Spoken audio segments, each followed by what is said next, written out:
a partir da gravação, é só pedir que a gente autoriza de novo a entrada.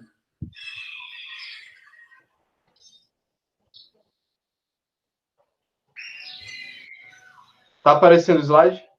Sim. Só aguardando aqui o início da gravação para a gente começar. Então, bom dia a todos e a todas. Hoje vamos começar a nossa atividade alusiva ao Dia Mundial da África, nessa segunda-feira, dia 25 de maio, que marca a fundação da Organização da Unidade Africana, que aconteceu em 25 de maio de 1973. E há 57 anos, em Addis Abeba, capital da Etiópia, reuniu-se um grupo de 30 líderes africanos com o propósito de erradicar o colonialismo e promover a plena emancipação dos estados africanos das garras imperialistas da Europa.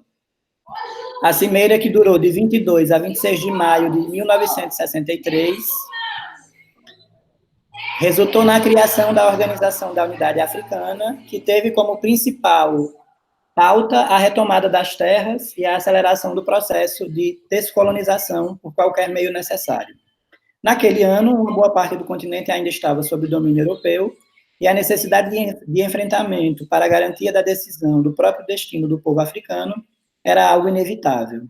E a Organização da Unidade Africana, cumprindo seus objetivos, promoveu sistemas de financiamento aos países que só viam na luta armada o único meio de libertação.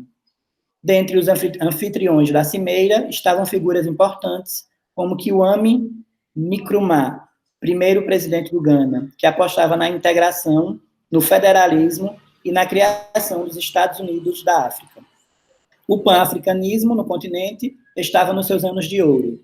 As mudanças eram reais e estavam diretamente ameaçando o sistema colonial europeu. Nesse momento, agora, nós passamos a ouvir as considerações do professor Danilo sobre o pan-africanismo e as lutas por independência na África. Bom dia, pessoal. Agradecer ao Diego pela organização da atividade, ao Núcleo de Estudos Afro-Brasileiros e Indígenas do IFAL Santana do Ipanema. Hoje é um dia importante para todo o continente africano e para os seus descendentes na diáspora. É um dia que marca o surgimento da Organização da Unidade Africana, que tem todo um histórico de luta pela independência, pela emancipação do território africano ao longo do século XX. Mas também é importante falar que essa data, não existe um consenso interno entre os países africanos. Então, nem todos esses países eles fazem atividades no dia de hoje. Você está tendo hoje uma série de atividades mundo afora, alusivo ao Dia Mundial da África, e inclusive festivais online com participação de artistas brasileiros. Então, está tendo um festival que vai ter o Femi Kuti, que é um dos filhos do Fela Kuti, o Tigana Santana, que é um intelectual e um músico baiano, se apresenta às 2 horas e 40 minutos do dia de hoje. Vai ter também a participação de Bia Ferreira.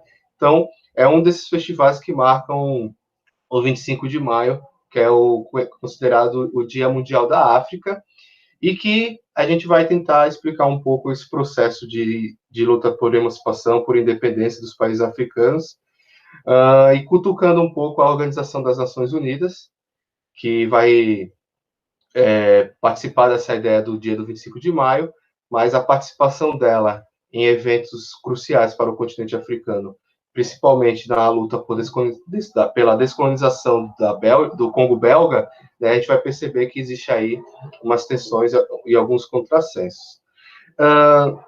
Eu preparei aqui essas palavras iniciais, alusivo ao panafricanismo enquanto uma ideologia que ela tem uma série de correntes. Existe um pluralismo de ideias em torno do panafricanismo, e como é que a ideologia do panafricanismo vai ganhar uma força e vai ser base do pensamento que vai estar articulado à descolonização do continente africano, principalmente nos anos 60. Então, a princípio, é importante a gente pontuar que o panafricanismo ele vai ter um momento que vai pensar na libertação e consequente à libertação, ele vai propor a integração. tá? Então, unidade africana, isso está muito ligado aos ideais do panafricanismo. Mas antes dessa integridade era necessária a libertação. E pensar a libertação, portanto, é pensar também como que o histórico da África, dos africanos e seus descendentes da diáspora está relacionado aos séculos de tráfico atlântico e de escravização. E é importante a gente pensar que o panafricanismo ele é uma ideologia, ele é um pensamento que não vai surgir no interior do continente africano. É um pensamento que vai surgir na diáspora africana, nos países de língua inglesa. E aí, no caso, eu destacaria os Estados Unidos da América, Jamaica, Trinidad e Tobago, e muitos desses intelectuais, desses pensadores panafricanistas nascidos em ex-colônias britânicas vão viver alguns anos ou vão ter passagens pela Inglaterra. Talvez o principal congresso panafricanista da história é um congresso que vai acontecer em Manchester em 1945 e vai ser um marco no movimento panafricanista, porque vai ter participação de jovens na época, como Kwame Nkrumah, que posteriormente, como o Diego já falou, vai se tornar o presidente de Gana, o primeiro-ministro de Gana, no final dos anos 50. Existe aí uma divisão entre as gerações panafricanas, né? De uma forma mais didática, eu vou tentar fazer a apresentação das gerações de panafricanistas, dividida em 4 fases. Alguns pensam em 4 gerações panafricanas, outros procuram dividir em 2 fases. Eu vou dividir aqui em 4 fases, porque eu acredito que vai ser uma forma mais didática para a gente entender um pouco do percurso do que foi o panafricanismo e para a gente entender como é que essa ideologia está articulada com as lutas por independência no continente africano, principalmente a partir de 1960.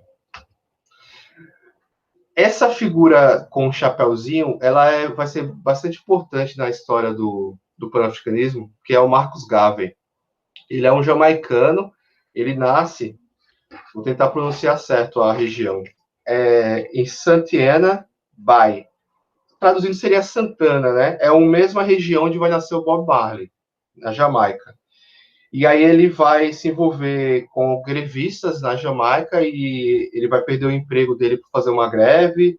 Ele vai, com isso, entrar numa lista de grevistas que não vão ter mais direitos internos e vão ser proibidos de conseguir empregos. Então, sem a possibilidade de conseguir um emprego na Jamaica, o Marcus Garvey vai para os Estados Unidos. E aí ele vai ter ali uma participação muito importante no início do século XX. Só que antes do Marcus Garvey entrar na história, eu queria traçar aqui umas linhas gerais sobre o panafricanismo e sobre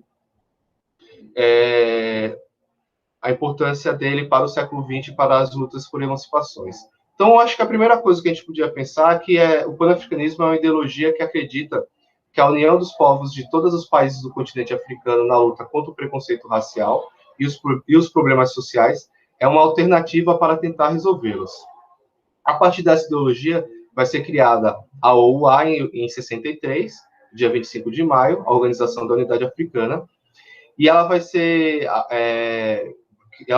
divulgada e apoiada majoritariamente por afrodescendentes que vivem fora da África.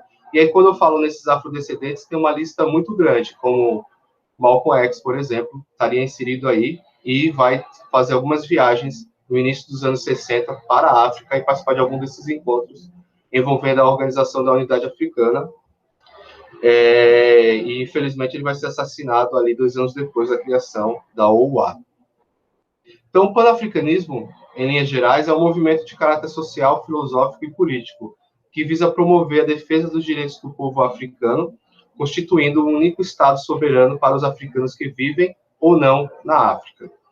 A gente tem, portanto, uma primeira geração que vai ser o James Houghton e o Eduardo Blyden, que nesse primeiro momento, ainda ali no século XIX, ali pensando os Estados Unidos no pós 13ª emenda, pós-guerra da secessão, pós-abolição da escravidão nos Estados Unidos, eles vão pensar formas, né, e mecanismo de possibilitar acesso à cidadania e melhores condições sociais às populações negras nos Estados Unidos. E é basicamente nessa época que vai surgir, então, essa ideia de você ter um território para africanos morarem, né, dentro dos Estados Unidos, que vai ser acompanhada com essa ideia de retorno à África. É importante pontuar que, tanto nos Estados Unidos como no Brasil, você vai ter uma população que vai ser conhecida como os retornados. Então, eles vão voltar, no caso, essa ideia de volta, né, em relação à história da diáspora africana, eles vão morar no continente africano. O Brasil vai ter uma população que vai se estabelecer na Nigéria. Tá? Então, essa ideia de retorno. Você tem o Dubois e o Marcus Garvey como talvez os principais pensadores pan-africanistas do início do século XX, onde eles vão se consolidar ali esse pensamento. O Dubois, ele é um dos primeiros negros norte-americanos a se tornarem acadêmicos, então conquistar um título de doutor. O Dubois ele vai fazer alguns estudos sobre a história do negro nos Estados Unidos. A sua especialidade é escravidão, tráfico atlântico. E aí ele vai na linha de um panafricanismo educacional. Então ele vai dizer que a educação ela é muito importante para a consolidação do negro nos Estados Unidos e para conquistar a cidadania e suas melhorias sociais. Outras correntes panafricanistas anteriores ao Marcus Garvey, elas vão pensar num panafricanismo religioso, ou entender a religião como também uma forma de ascensão social para o negro nos Estados Unidos, e você também vai ter aqueles que vão defender o panafricanismo econômico, essa ideia de empresariado negro, que vai coincidir com a ideia de elite negra, e que não vai ser um consenso entre os líderes, você vai ter ali muitas divergências, né, até que surge o Marcus Garvey, quando ele sai da Jamaica e vai para os Estados Unidos, e ele tenta articular essas três bases, a base religiosa, a base econômica e a base educacional, como uma solidificação do que seria o panafricanismo. O Marcus Garvey ele vai ter muitas divergências com várias lideranças, inclusive com o Dubois, e ele vai ser, ali antes de 1920, ele vai ser incriminado por um crime fiscal e vai ser obrigado a deixar os Estados Unidos, a retornar à Jamaica, e depois ele vai para a Inglaterra. Então, nesse segundo momento, que a gente pode chamar de segundo momento panafricanista, vai ser um momento que coincide com as reuniões, com as conferências internacionais. Você vai ter uma primeira conferência dos povos negros, em 1900, que vai ter a participação do Dubois, e depois você vai ter vários outros congressos ao longo da década de 1910 e da década de 1920. Aí surge a figura importante do Henry Williams, tá, nessa primeira conferência pan-africanista, que é o Congresso dos Povos Negros, em 1900.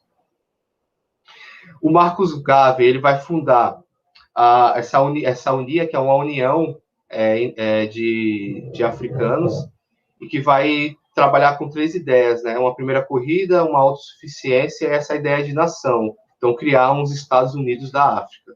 E aí está coincidindo com essa ideia de retorno.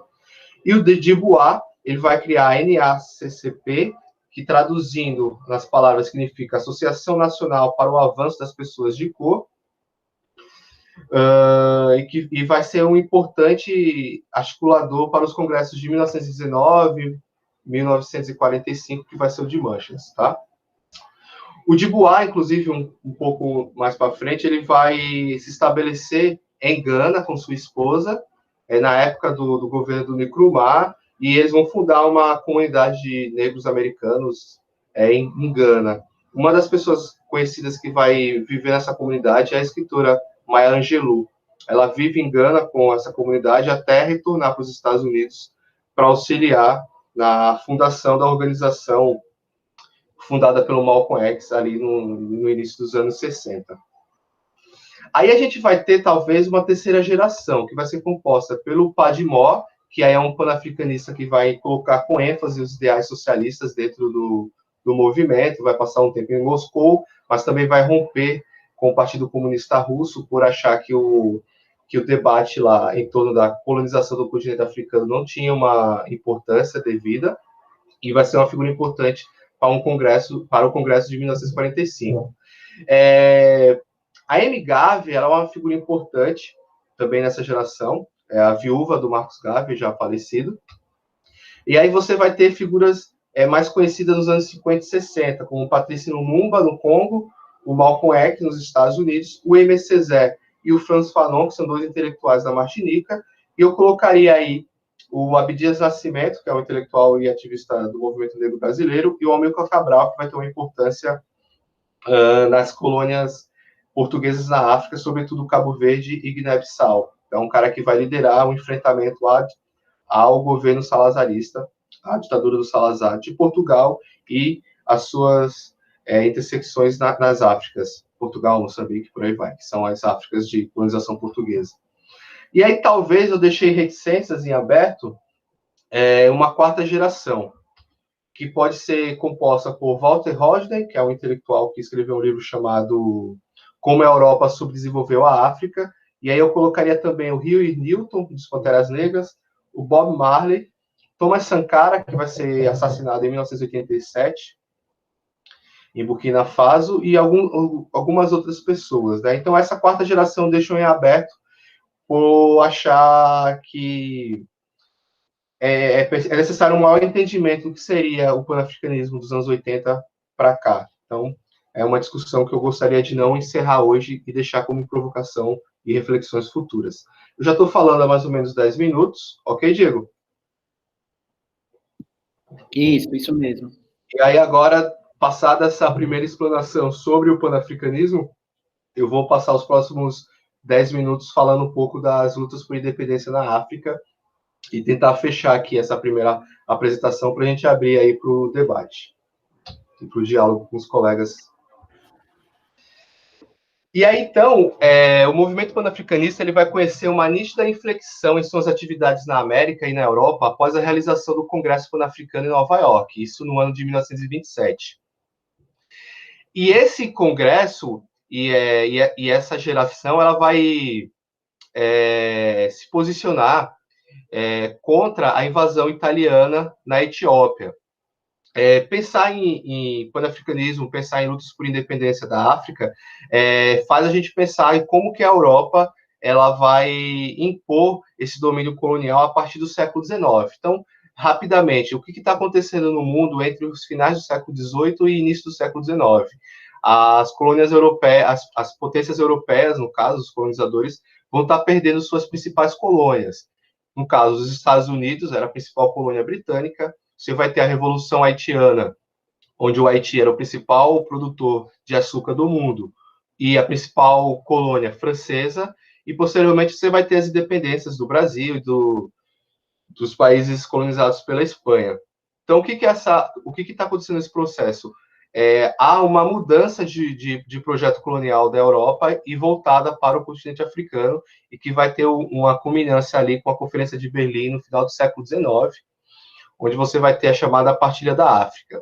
Então, o que é importante pontuar? Quando a Inglaterra propõe o abolicionismo, quando a Inglaterra propõe acabar com o tráfico atlântico no século XIX, é importante a gente pensar não como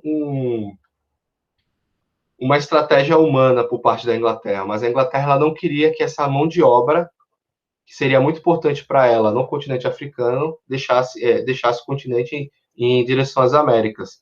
Tá? Você vai ter, portanto, condições de trabalho nas colônias britânicas na África muito semelhante à escravidão, ou em algumas regiões mesmo a escravidão vai existir na África ali até meados do século XX. E aí você tem duas grandes potências, né? A Inglaterra e a França, e por fora dessa corrida pela partilha da África, você tem ali a Alemanha, você vai ter ali a Inglaterra, e que muitas dessas questões vão culminar na Primeira Guerra Mundial. Existe um historiador africano, ele Bokolo, que ele apresenta, a partir da ótica africana, os episódios da Primeira Guerra Mundial e da Segunda Guerra Mundial, porque parece que a África não participa desses episódios, mas você vai ter batalhas entre Inglaterra e França contra a Alemanha por regiões, como Camarões, que era uma região que estava em disputa ali entre a França e a Alemanha. Tá? Então você vai ter batalhas da Primeira Guerra Mundial no próprio continente africano. Tá? Onde está Portugal e Espanha? Espanha ela vai ficar muito próxima ali do Marrocos, que era uma região que ela já estava controlando. Portugal vai ter as ilhas, Guiné-Bissau, Cabo Verde, principalmente Angola e Moçambique. Em 1945, você vai ter o Congresso Pan-Africano realizado em Manchester e vai ser presidido pelo Dubois, com participação do Nkrumah. Tá? E coube ao êxito de conferir ao panafricanismo na qualidade de movimento de libertação seu verdadeiro impulso na África, consolidando além das fronteiras europeias e americanas. Então, quando esse congresso você vai ter a participação de ativistas políticos africanos, e o panafricanismo ele começa a ser pensado enquanto uma ideologia importante para a libertação do continente africano dentro da África. Essa aqui é uma foto do Congresso de Manchester, tá? De 1945. E aí, por que eu separei essa foto? Porque parece que é uma história basicamente de homens negros, né? E aí vejam que quem está sentado ali na mesa e com a participação importante do Congresso é a Amy Garvey, já viúva do Marcus Garvey aí, onde ela vai ter uma participação importante nesses congressos e nessa época. Eles vão fazer uma série de declarações dirigidas às potências coloniais nesse congresso aí, e aí depois eu vou mandar algumas bibliografias via e-mail dos inscritos, porque senão a gente não vai conseguir dar conta aqui de tudo que foi discutido nesse congresso, tá? Eu corri aqui no tempo para a gente chegar no ano de 1957, quando o Nkrumah, que é esse que está aí no centro da foto, ele vai assumir ali o poder de Gana, e que Gana vai se tornar, então, o primeiro país da África subsaariana independente. E antes de Gana, você vai ter ali a independência da África do Sul, só que a questão da África do Sul eu falo daqui a pouco, porque, de fato, na minha opinião, eu vou considerar a África do Sul independente quando você tem a libertação do Mandela e o fim do Apartheid. Porque, na verdade, você vai ter ali uma transferência de poder colonial para uma elite branca sul-africana, tá? E que vai, né, implementar o Apartheid a partir entre os anos 40 e 50, e vai ser toda uma luta dos negros na África do Sul pelo fim do Apartheid, que vai durar ali a metade do século XX, a segunda metade do século XX, que é quando surgem figuras como Steve Biko, Nelson Mandela, por aí vai. Eu vou adiantar aqui um pouco, tá? Para chegar aqui numa frase do Kwame Nkrumah. Nesse discurso de Gana independente, o Nkrumah vai dizer o seguinte: companheiros de luta da libertação africana que ainda carregam o fardo do imperialismo, unam-se. Nós ganhamos nossa liberdade, apoiamos vocês obstinadamente em suas lutas. Tenham coragem, unam forças, organização e disciplina comandarão sua vitória. Toda a África deve ser livre durante nossas vidas. Esses meados do século XX pertencem à África. Esta década é a década da independência africana. Avance então rumo à independência. Rumo à independência agora. Amanhã, os Estados Unidos da América. Eu separei essa fala aqui desse discurso de Nkrumah, que é o primeiro-ministro de Gana, porque dá a dimensão do que seria a década de 1960. Né? É uma década que vai ser muito marcada pelas lutas por independência em várias regiões da África e que vai ser acompanhada por essa ideia de integração. Libertação e integração são as bases do que seria o panafricanismo. E aí você vai ter uma série de descontinuidades da história, uma série de questões que vão envolver guerras civis, disputas internas a partir da década de 60, mas o cerne do debate panafricanista na África está consolidado ali entre as décadas de 50 e de 60, de pensar uma libertação e, posteriormente, de pensar uma integração. Então, esse debate do Nkrumah vai vir acompanhado, portanto, do pensamento da organização de uma unidade africana que vai se concretizar em 1963 para 64 com a organização da Unidade Africana. Tá por trás, portanto, essa ideia de que não adianta a Gana se tornar liberta se os outros países africanos não se tornarem. E aí você também tem o caso da Argélia com a França, que já vai estar começando ali o processo de independência. E aqui, tá. E aí você vai ter, na Conferência Constituinte de Addis Abeba, na Etiópia, né, alguns pontos importantes que eu quero ler aqui rapidamente. O que eles vão dizer ali em 1963? Que a preservação do regime colonial constituía uma flagrante violação dos direitos inalienáveis dos legítimos habitantes dos respectivos territórios e representava uma ameaça para a paz continental.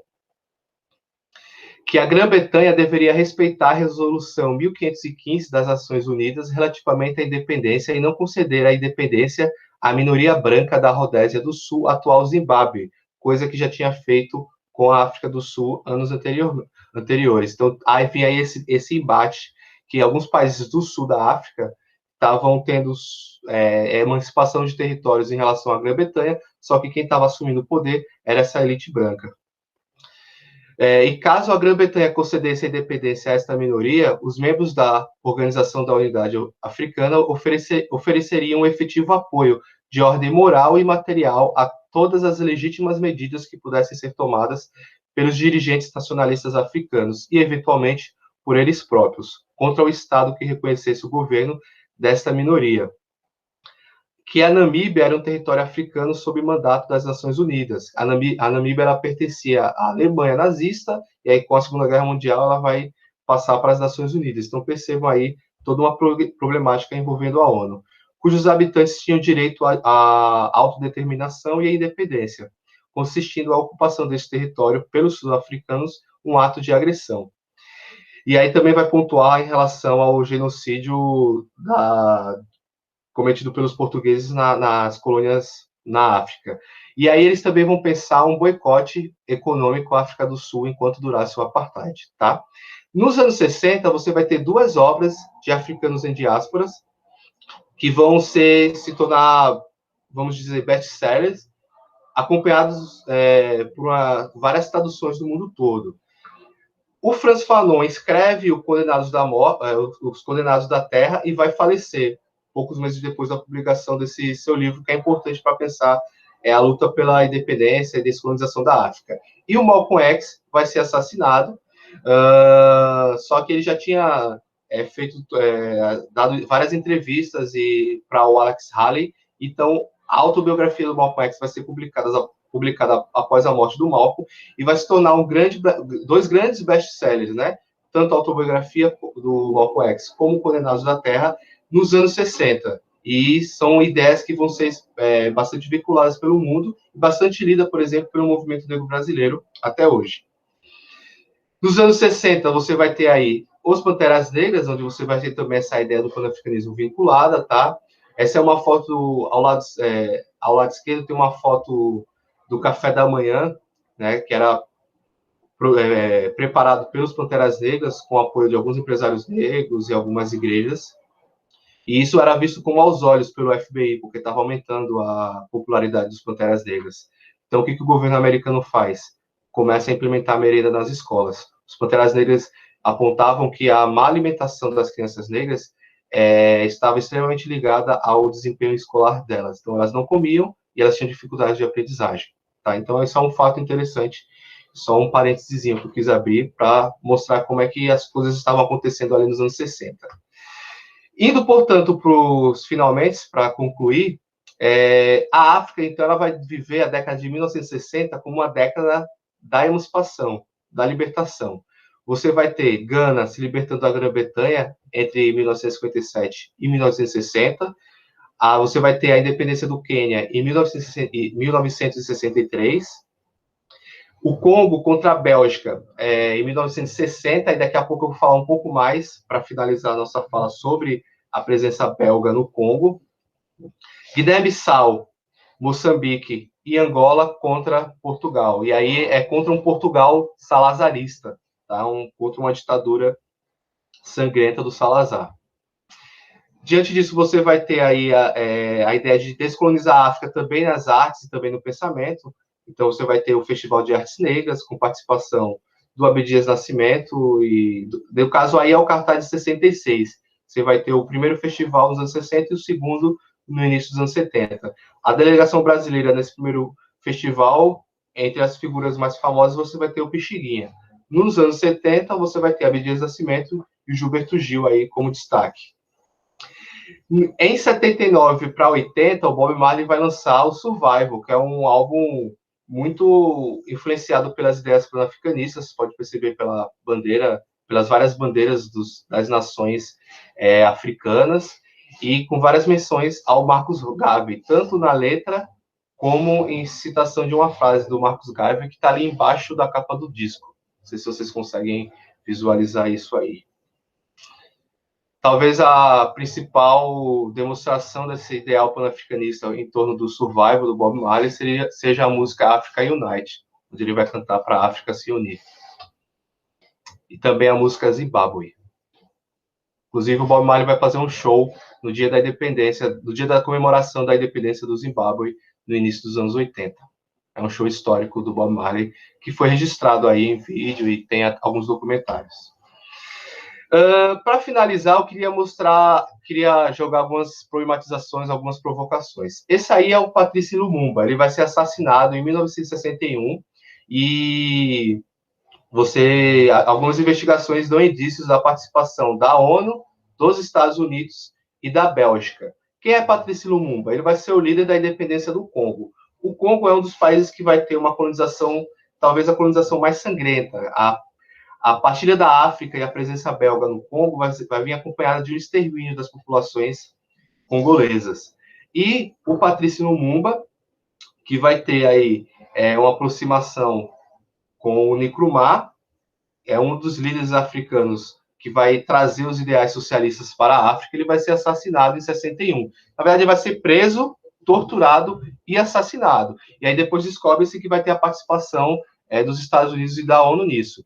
Durante os episódios que antecederam a morte, o Patrice Lumumba ele solicita da ONU apoio para evitar um massacre, uma guerra civil no Congo. A ONU não faz nada, aí o Patrice Lumumba vai pedir apoio da União Soviética por conta dessa aproximação ideológica com o socialismo.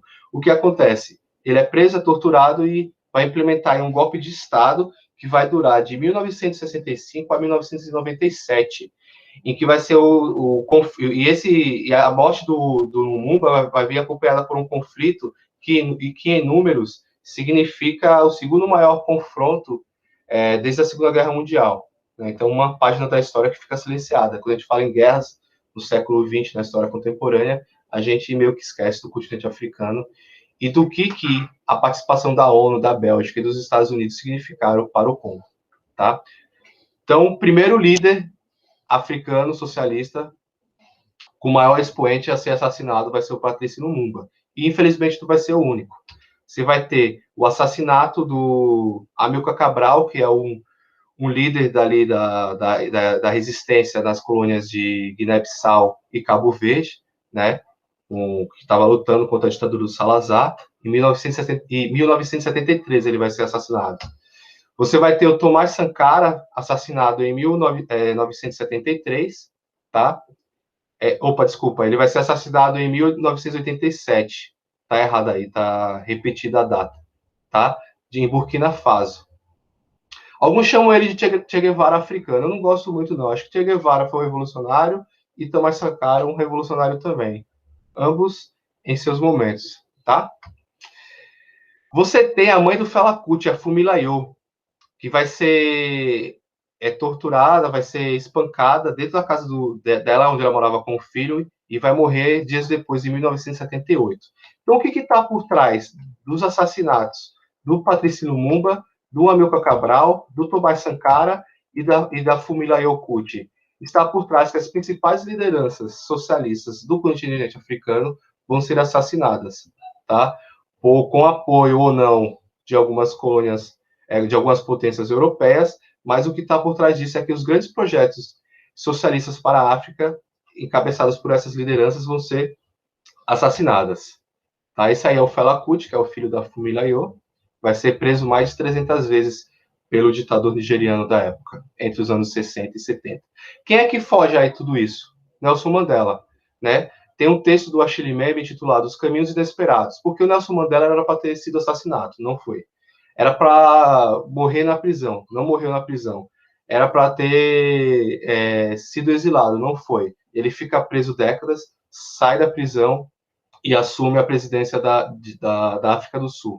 Entretanto, quando ele assume a presidência da África do Sul, o mundo ele já estava ali num pós-Guerra Fria, pós-queda do Muro de Berlim, né? E muitos dos projetos socialistas que o Mandela tinha nos anos 60, ele não vai conseguir colocar em prática na África do Sul dos anos 90.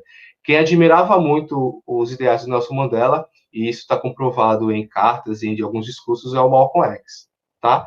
A princípio, gente, é isso. Desculpa aí como eu alonguei um pouquinho, é que o assunto ele é um pouco extenso. Aí eu abro aí para, se ficou alguma coisa em aberto, a gente poder conversar, ok?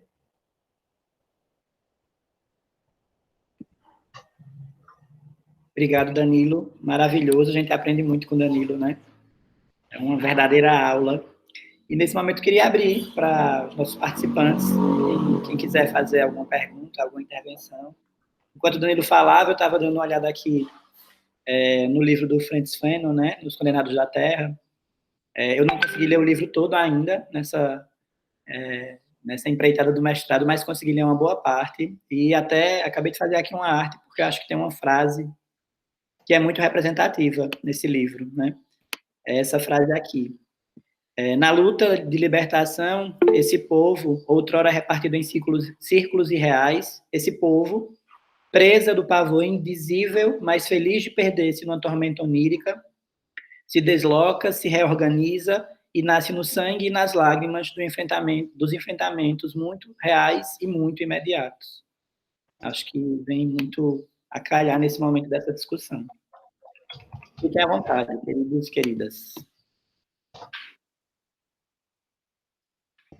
Bom dia, meu nome é Camila, eu sou professora substituta do IFAL do Campo Santana. Gostaria de parabenizar os dois, né, tanto Danilo quanto Diego, e do quanto esse tema é rico, e puxando para a minha área de língua portuguesa, como isso enriquece citações, abordagens que geralmente são superficiais, que com essa sua fala torna muito profundo e dá um arcabouço de citações e realmente propriedade para que os alunos escrevam. Eu gostaria de parabenizar de verdade. Obrigado. Bom, Obrigado, Camila. Também queria parabenizar a iniciativa dos colegas, é sempre bom ouvir o Danilo. Pena que a gente tem poucas pessoas, né? Eu acho que talvez, fica aí a dica, né? Vocês tentarem reproduzir a atividade, acho que também por uma via de live, né? E mais outras tantas vezes, né? Porque realmente é uma temática que é necessária, né? Principalmente pensando na esfera da educação básica. Ontem eu e Danilo, a gente conversava algumas questões que iam caminhando aí para o eixo das lutas identitárias, né? Os enfrentamentos teóricos aí que reivindicam ou que combatem, né, as lutas identitárias, enfim. E aí, no nível, inclusive, ao mesmo tempo que eu estou falando, eu também estou refletindo aí. Danilo, o que é que você acha hoje, né, nesse cenário, inclusive, seja protofascista, seja neofascista, né? A gente tem aí uma leitura mais diversa, né, sobre o contexto atual. Mas o que é que você pensa aí de qual seria, e se seria, inclusive, né, um prejuízo a gente hoje ter esse combate às lutas identitárias, né? Como se essas lutas, no primeiro momento, elas fossem desnecessárias, desimportantes ou até mais, né? Como se, na verdade, elas contribuíssem para o fortalecimento de um processo conservador, um processo reacionário, para pensar a perspectiva da emancipação humana. Como é que você avalia isso? Beleza. Tá, só para a gente não perder o fio da meada, eu coloquei aí no chat 3 links. São 3 matérias da revista Jacobi. Tem coisas interessantes nessa revista, que chegou recentemente no Brasil. Uma sobre o Patrice Lumumba, uma sobre o Thomas Sankara e as lutas atuais na África, tá? E a outra sobre o Amilcar Cabral. Então fica aí de indicação de leitura. E eu acabei de mandar para vocês, para os inscritos, um e-mail com a bibliografia. Como eu deixei de falar um monte de coisa, porque não dá tempo no espaço, então tem uma bibliografia extensa aí que eu mandei para o e-mail de vocês. Inclusive, um livro interessante que foi para eu pensar essas questões que eu trouxe hoje, que é a biografia do Malcolm X, escrita pelo Manny Marabe. Por que é interessante essa biografia? Porque ela começa falando da participação do pai do Malcolm X na organização do Marcus Garvey. E como é que na infância o Malcolm X já estava em contato com essa questão toda do panafricanismo e que ele vai retomar ali no final da vida, antes de ser assassinado em 1965.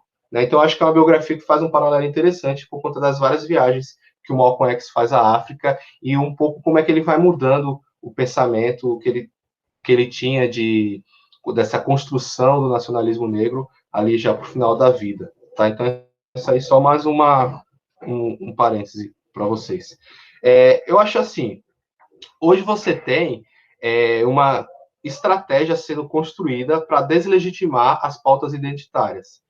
Por quê? Porque você percebe que as pautas identitárias, elas, dentro do campo mais progressista, vamos chamar assim, elas estão ganhando cada vez mais espaços. E não é porque as editoras passaram a publicar Angela Davis, ou passaram a publicar... No caso, o Diego falou do Frantz Fanon, você aí vai ter uma editora que lançou um livro novo do Frantz Fanon, e uma outra editora que vai trazer escritos inéditos do Frantz Fanon. E porque o Frantz Fanon ele não está sendo lido agora. Tipo, o movimento negro brasileiro, os panafricanistas se leem Frantz Fanon desde os anos 60, né? A primeira edição do Condenados da Terra aqui vai chegar nos anos 60, Pele Negras e Máscaras Brancas. Então, o que acontecia? E é uma lição, Natália, que nesse período que a gente falou aqui, da África, ela vai ser muito embatida, né? Eu falei aqui do Padmore, que ele vai romper com o Partido Comunista Russo por achar que o Partido Comunista Russo não dava atenção devida na luta anti-imperialista. O Padmore entendia que lutar contra o imperialismo na África era lutar contra o capitalismo. Então, quando ele percebe que ele não tinha esse apoio interno do Partido Comunista Russo, ele rompe com o Partido Comunista Russo e depois ele vai morrer em Londres, né, anos depois. E não é só o Padmore. O Aimé Césaire vai romper com o Partido Comunista Francês por essa mesma questão dessa não empenho do Partido Comunista Francês, como ele achava que deveria, principalmente na luta contra a Argélia, pela independência da Argélia.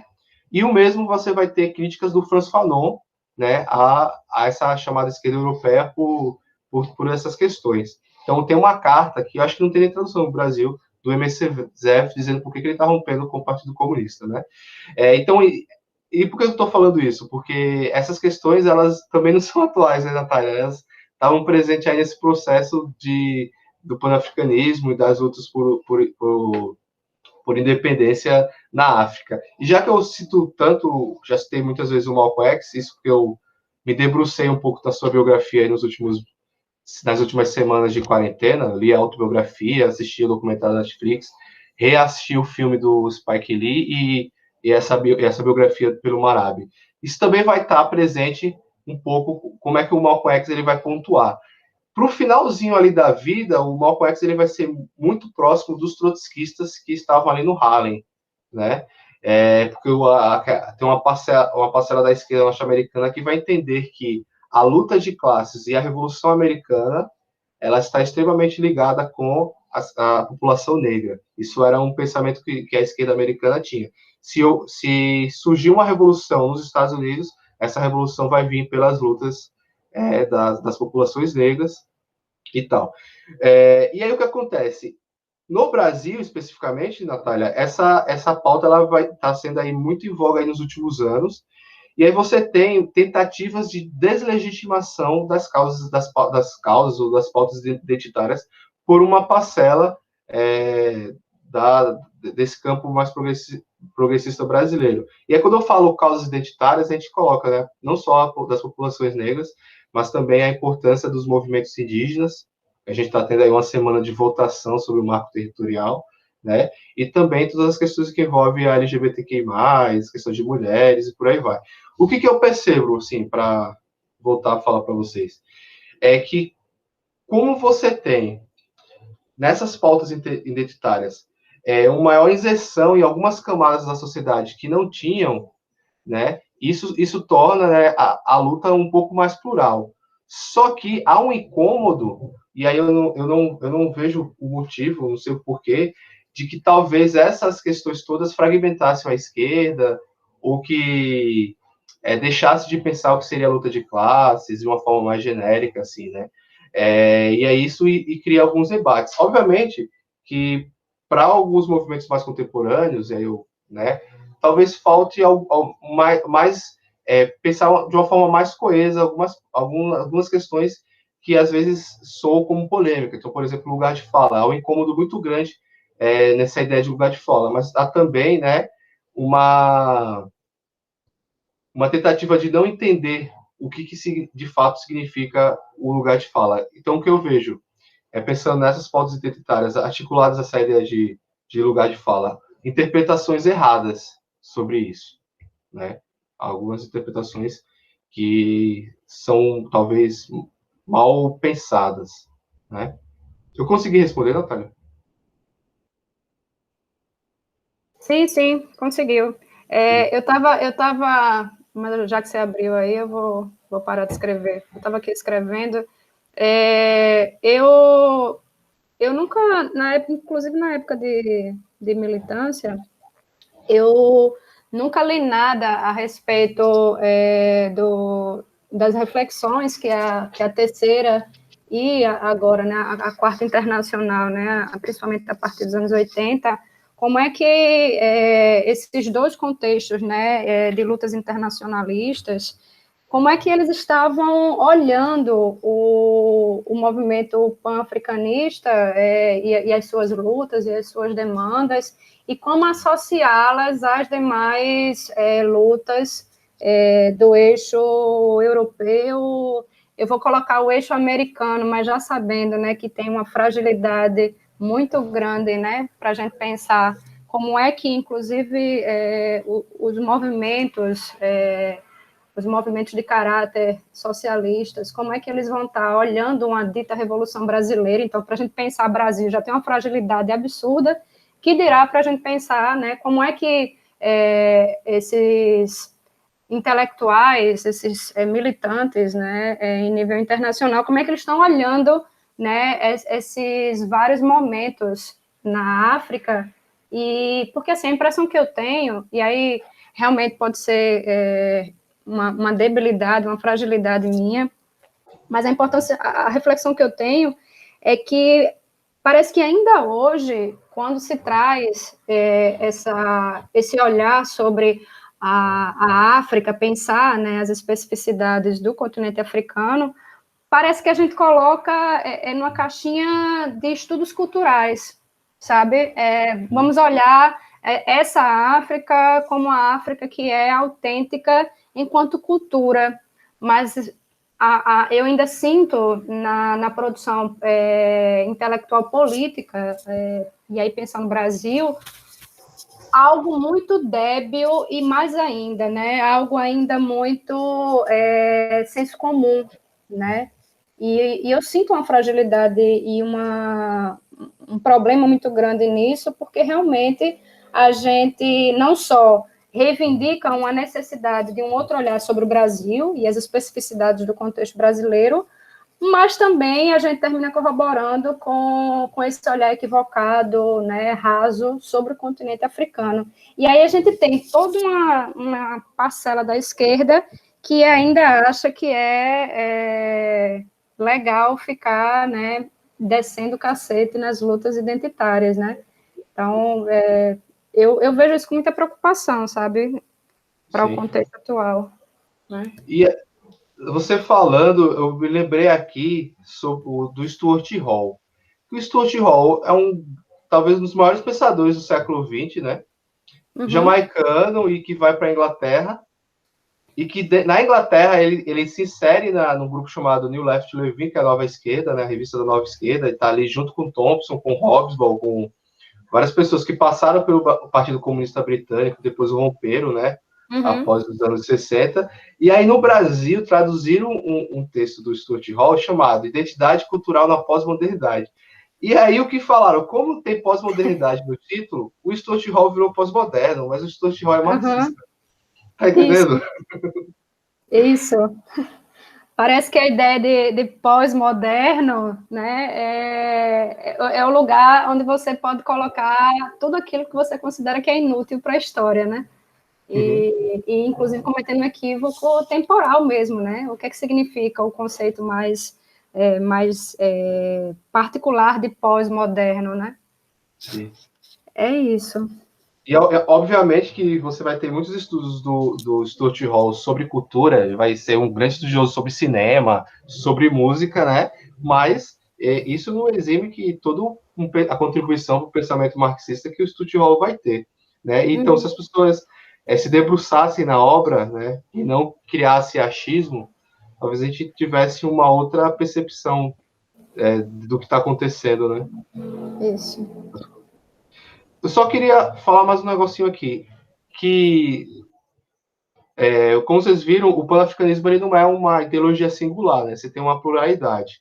E aí eu esqueci de falar aqui, e eu lembrei agora, que em torno da organização da unidade africana, você vai ter esses projetos de socialistas para a África que vai ser derrotados com os assassinatos, né?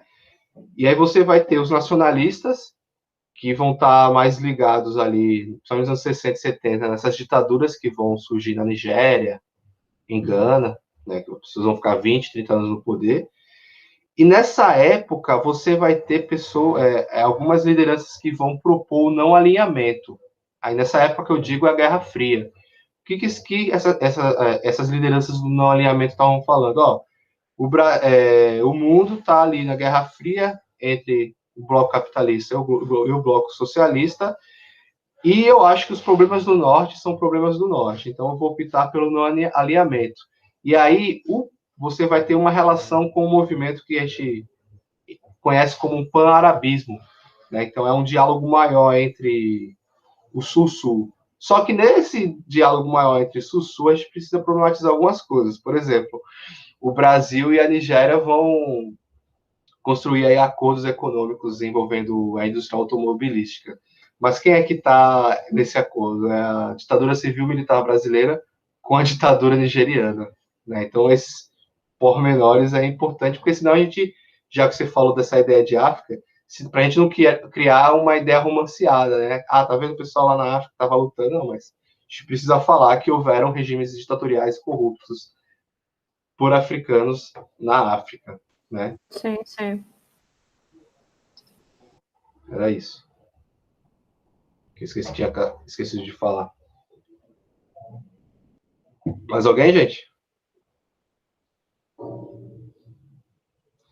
O Diego tá gravando, Natália, porque a gente vai disponibilizar nas redes justamente para poder chegar ao maior número de pessoas. E aí a gente tem alguns grupos de WhatsApp dos alunos, que aí esse material ele vai ser compartilhado, porque tem várias atividades acontecendo, né? Então, de exatas, de humanas, de biológicas, né? Então, como tem chocado alguns horários, a gente está optando pela gravação da atividade, porque aí depois a gente dispara nas redes sociais e nos grupos de WhatsApp. Sim, sim. Com você, Diego. Então, se ninguém tem mais nenhum questionamento, nenhuma intervenção, a gente encerra, né, Danilo, nesse momento, agradecendo a participação, dizer que eu aprendo muito com o Danilo, Natália, uma intervenção espetacular, Camila participando aqui com a gente, agradecer a todos e nos dispor, né, Danilo, a proporcionar novos momentos desse no futuro.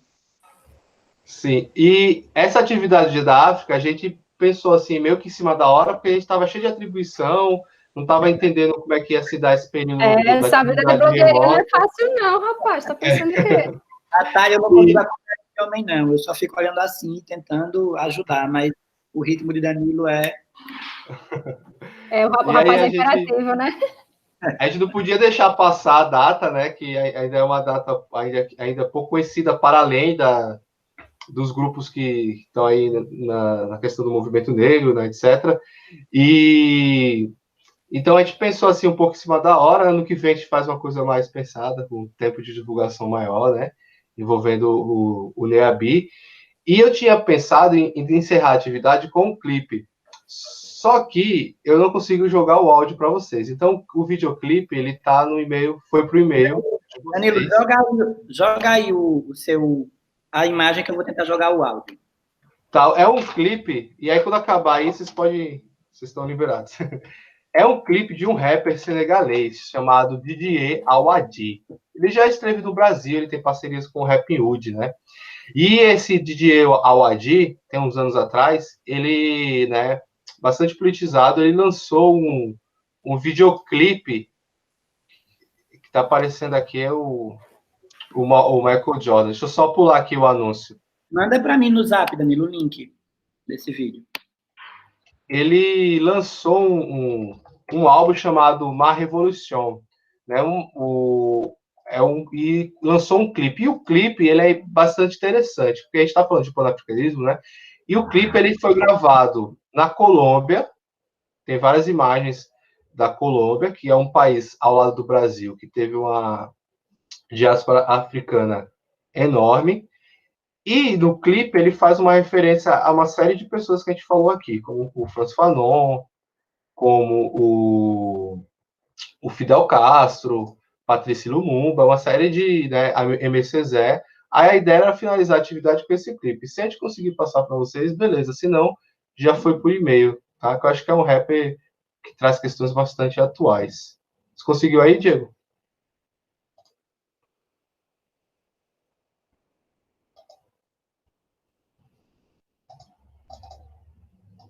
Consegui aqui, Danilo. Pode apresentar aí. Quando você começar a apresentação, eu tento soltar o áudio. Carregando aqui. É isso, tá, pessoal? A gente vai tentar passar aqui para vocês e encerrar nossa atividade. Tá o áudio? Mais uma vez, viu? Foi muito bom. Valeu. Tá aparecendo? Tá começando a aparecer agora. Recomeça aí do zero para eu ativar aqui também. Pronto.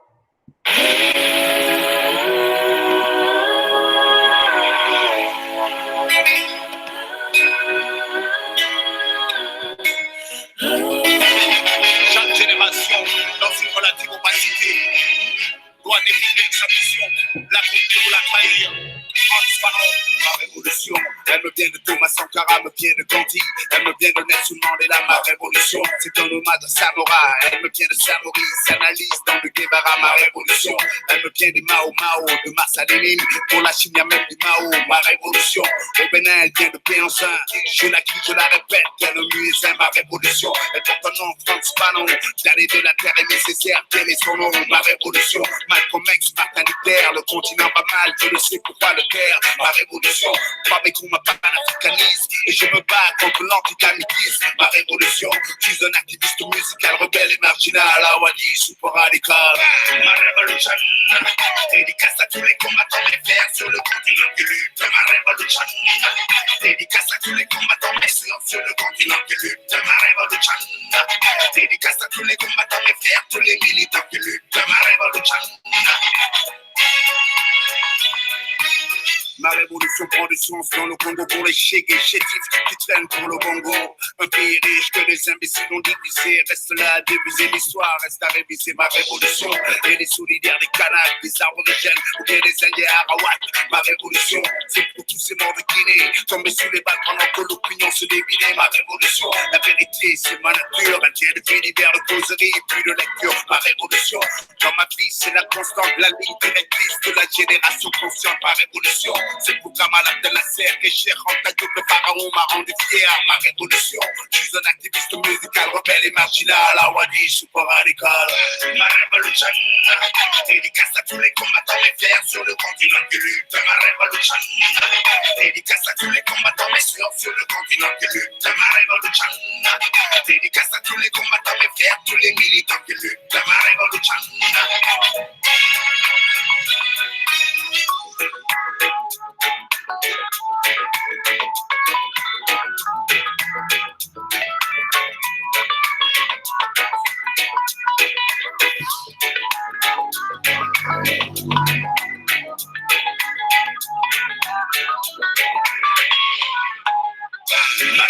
révolution. Dédicace à tous les combattants, mes frères sur le continent qui lutte ma révolution. Dédicace à tous les combattants, mes sœurs sur le continent qui lutte ma révolution. Dédicace à tous les combattants, mes frères, tous les militants qui luttent ma révolution.